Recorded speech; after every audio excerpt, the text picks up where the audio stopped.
তিন্নি, তোমার কি রাগ হয়েছে? কেন রাগ হয়েছে কেন? কেমন করে রাগ করো একটু দেখাও তো। কেমন করে রাগ করো মাম্মা? পাপা কি করেছে? মিম কি করেছে? খেয়ে নিয়েছে? তোমার মিম খেয়েছে? এ বাবা, তোমাকে মিম দেয়নি পাপা? দিয়েছে তো, দুটো ডিম ছিল, তুমি একটা খেয়েছো আর পাপা একটা খেয়েছে, তাই তো? তাহলে তা পাপাটা পাপা খাক, তুমি তো একটা খেয়েছো, পাপার থেকেও তো হাফ খাওয়া হয়ে গেল।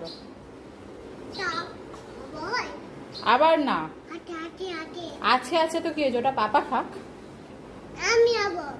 আর তোমার জন্য এখনো আছে, তুমি যখন ভাতু খাবে তোমাকে তার সাথে ডিম মেয়ে দেবো। কটা খাবে, কটা মিম খাবে? আর রাগ করে না।